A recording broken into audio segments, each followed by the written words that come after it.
So today we're demonstrating our blockchain framework. We've constructed a blockchain between two Tier 1 banks, ICICI Bank in India and Emirates NDB, which is the largest payment corridor in the world.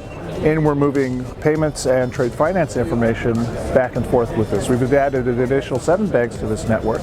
But you know, it's about the blockchain and the promise that it has to financial innovation.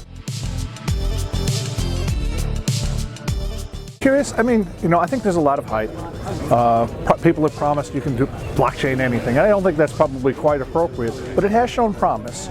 I mean, you recently had DTCC say they're moving all of their post-trade data warehousing, which represents around $1.4 trillion worth of activity, onto a blockchain. You've had the World Economic Forum say that 10% of global GDP by 2020 is going to be on a blockchain. You know, there's a lot of promise there, and we've proven a lot of that out with our experiments. We see that there is solid technology, but now this is in the space of sort of interbank processing, not necessarily within a bank, and so we need to talk about how we can cooperate, how we can build consortia, how we can work together to make a shared ledger effective for solving a lot of business process problems we have today that are both not automated, manual, and error prone, and how we can improve that.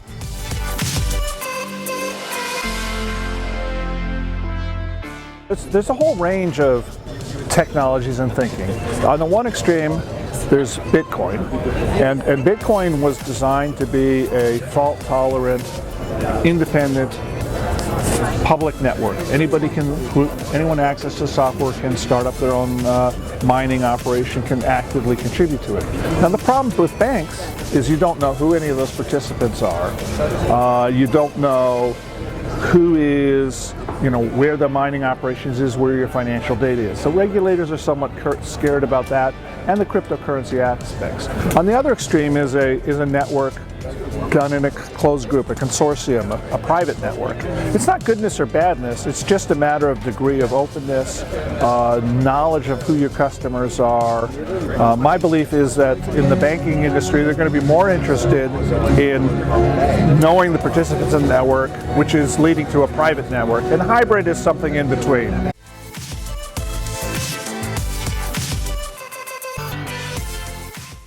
Well, I think there are, one, working together as an industry. I mean, this is not a technology for a bank, it's for a group of banks or a bank supply chain. And so that's not necessarily a model that they work for.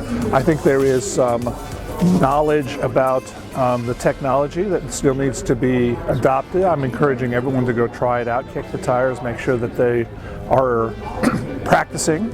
I think there is some, you know, where is the project coming from? Right now it's mostly a technologist as opposed to coming from the business process.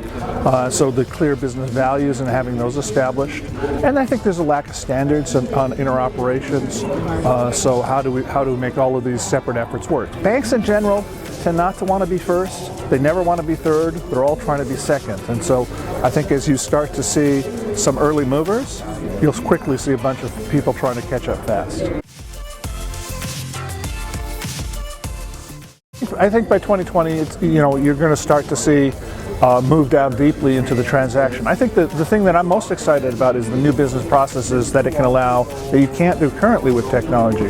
For example, we are doing trade finance scenarios. Well, you know, that's been done for a long time, but you can do it automated. You can reduce a lot of the error-prone processes, but some new processes that come out of that is potentially deep financing. You know, right now you have a bank supplying an exporter. Well, you know, with the visibility that they have, they could be talking about financing the exporter's supplier. So you now have a whole new set of visibility into the supply chain made possible by these technologies.